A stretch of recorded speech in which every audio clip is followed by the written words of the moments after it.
Bonjour à toutes et à tous, je reviens aujourd'hui pour l'horoscope prévisionnel de 2026 pour les singes dans l'astrologie chinoise.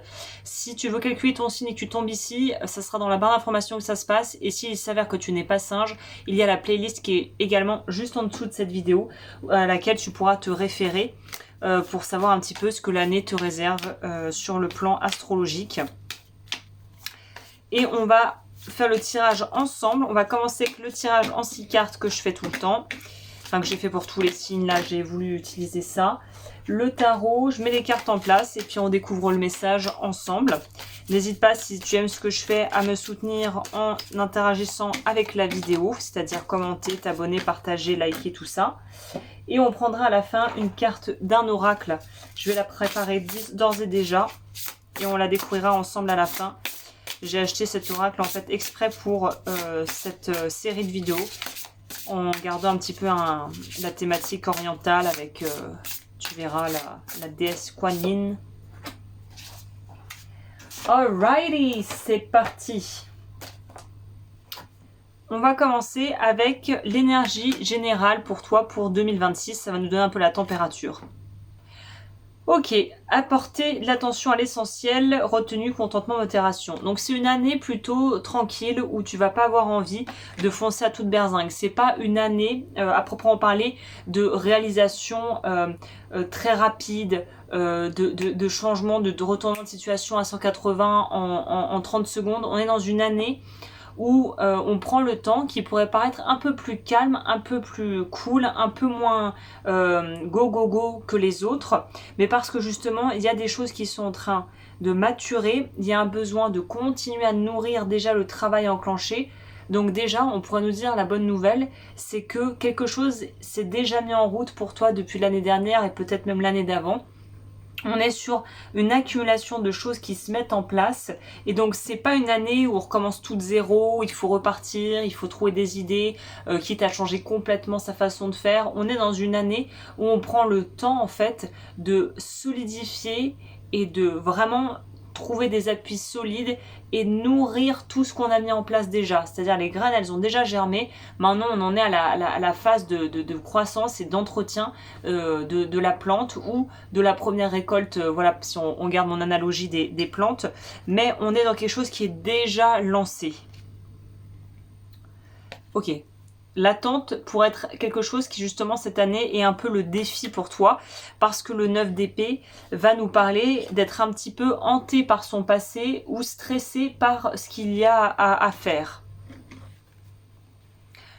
Moi, je pense, au vu de ce que je ressens, c'est qu'en fait, tu veux tellement bien faire et peut-être que les gens autour de toi ont beaucoup d'espoir, croient en toi ou tu as une sorte de pression que tu te mets parce qu'il faut réussir, parce que peut-être que ta grand-mère aurait voulu peut-être que tu réussisses ou tu as un papa qui est fier de toi mais que tu voudrais rendre encore plus fier.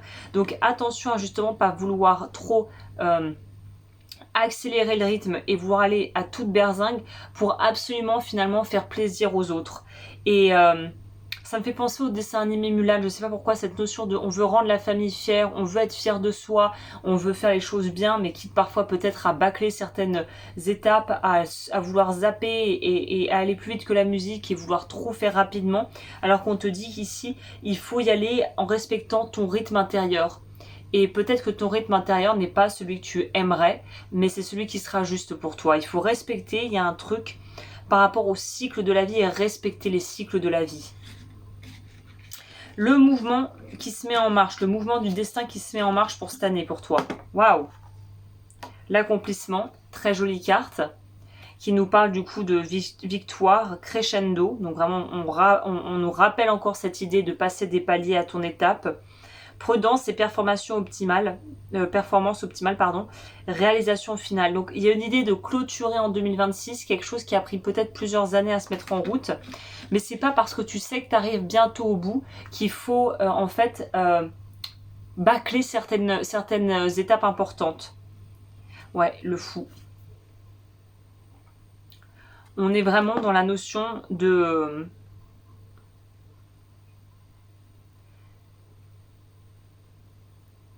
la confiance. Il faut avoir confiance en la vie et confiance en soi cette année.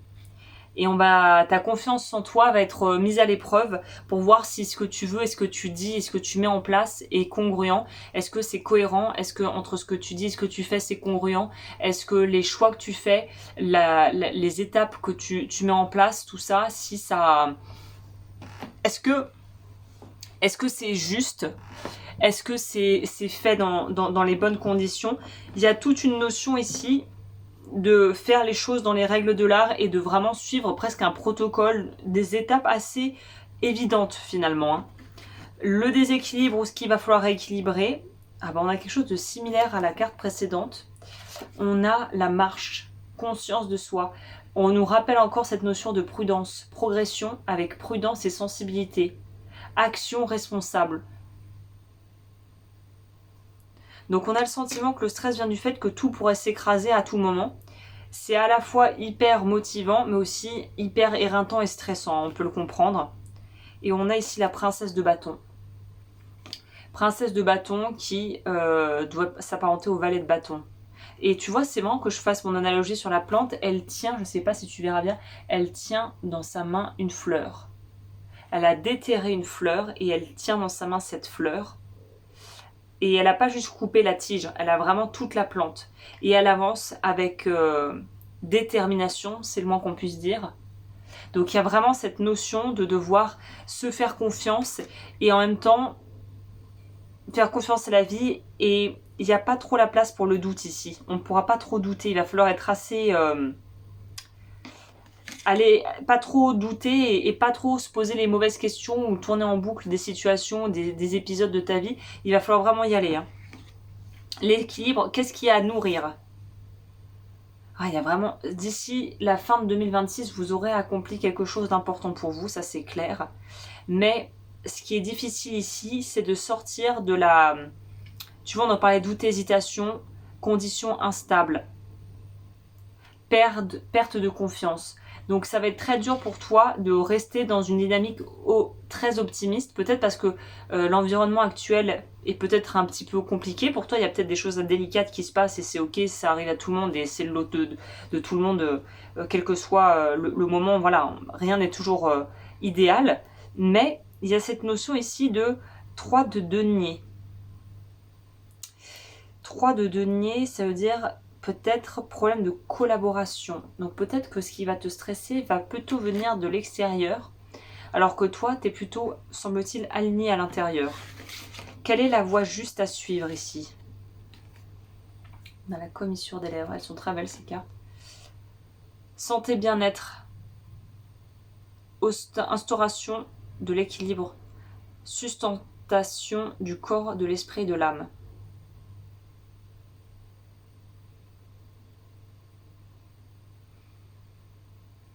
C'est comme un deuxième souffle. 8 de denier, c'est qu'on travaille et qu'on voit, on voit ce on récolte petit à petit le fruit de nos efforts.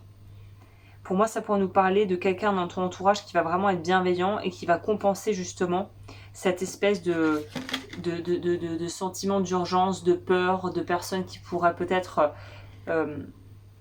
vouloir te plomber un peu, même si c'est pas volontaire. Là, dans le tas, il y a beaucoup de gens, à mon avis, qui vont être un peu au milieu du chemin et je pense que c'est plus relationnel qu'autre chose. Des doutes viennent de personnes autour de toi qui peut-être à qui tu donnes trop d'importance et qui ne devraient pas avoir autant de poids dans la balance quant à tes choix et quant à la façon dont tu décides de vivre ta vie. Mais dans l'eau, il semblerait qu'il y ait une personne, peut-être que c'est un partenaire de vie pour certaines et certains, c'est quelqu'un qui te permet de te recentrer sur ce qui est important et qui te permet de renforcer ton estime de toi, parce que c'est vraiment le point central.